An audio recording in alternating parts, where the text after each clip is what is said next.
भारत में 7 मई को कई राज्यों में युद्ध की स्वीकृति मॉक ड्रिल करने का आदेश दिया है ताकि जंग की नौबत आए तो लोगों की हिफाजत की जा सके। साथ ही साथ लोगों को भी सिखाया जाए तो उनको कैसे बचना है। सबसे बड़ा सवाल यह है कि किन राज्य और शहरों को इसमें शामिल होने के लिए कहा गया है। 7 मई को किन राज्यों में बजेगा सायरन, आदेश की कौन कौन सी बातें हैं, आपको पूरी जानकारी इस वीडियो में देते हैं। केंद्र सरकार की तरफ से साफ निर्देश दिए गए हैं कि ये मॉक ड्रिल पूरे भारत में होगी। भारत के सभी 28 राज्यों और केंद्र शासित प्रदेशों में की जाएगी। इन सभी प्रदेशों में मॉक ड्रिल के लिए कुल 259 शहरों को सिलेक्ट किया गया है। इन शहरों को 3 कैटेगरी में बांटा गया है। आदेश में साफ लिखा गया है कि हवाई हमले की चेतावनी वाले सायरन को बजाया जाएगा। ये जांचा जाएगा कि वो ठीक से काम कर रहे हैं या नहीं। लोगों को उसके बारे में भी बताया जाएगा। तो कल आपको सायरन की आवाज़ सुनाई दे सकती है। इसके अलावा नागरिकों को, छात्रों को इसके बारे में ट्रेन किया जाए। इमरजेंसी कंडीशन में खुद का बचाव कैसे करें, इसके लिए उन्हें तकनीकी तौर पर भी ट्रेन किया जाएगा। ब्लैक आउट प्रोटोकॉल फॉलो किया जाएगा। रात के वक्त बिजली बंद करने यानी क्रैश ब्लैक आउट की प्रोसेस को भी ट्राई किया जाएगा, जिससे दुश्मन की निगरानी से बचा जा सके।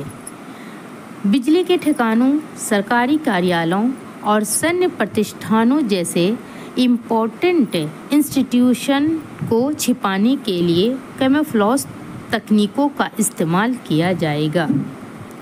इमरजेंसी कंडीशन में नागरिकों को कैसे सुरक्षित निकाला जाए, इसकी भी तैयारी की जाएगी और प्रशिक्षण भी होगी।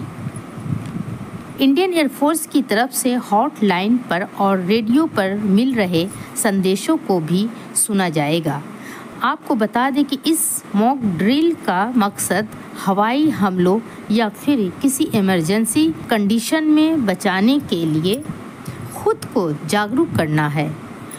मॉक ड्रिल के बारे में बात करें तो मॉक ड्रिल एक प्री प्लान प्रैक्टिस है जिसमें खतरे या इमरजेंसी की कंडीशन से बचने के लिए प्रैक्टिस की जाती है। इस प्रैक्टिस को करने पर यह अंदाज़ा लगाया जाता है कि लड़ाई, हमले या युद्ध के वक्त लोग कैसे रिएक्शन देंगे और उन्हें कैसे बचाया जा सकता है।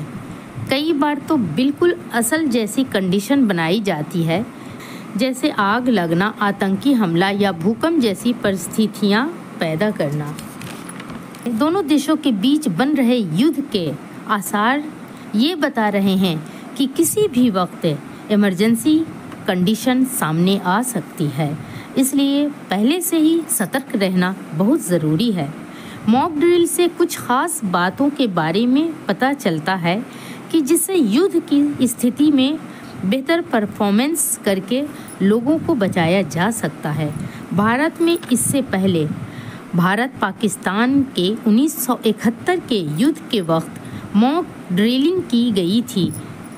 अब 54 साल बाद फिर पाकिस्तान के साथ बने युद्ध जैसे हालातों को मद्देनज़र रखते हुए सरकार ने मॉक ड्रिलिंग के आदेश दिए हैं। इसलिए कुछ लोगों का यह भी सवाल है कि क्या कल छुट्टी होगी। आपको बता दें कि इस तरीके की बात अभी तक सामने नहीं आई है। कल का दिन भी बाकी दिनों की तरह सामान्य ही होगा। बस कल शाम से ही मॉक ड्रिल को ज़्यादा एक्टिव कर दिया जाएगा।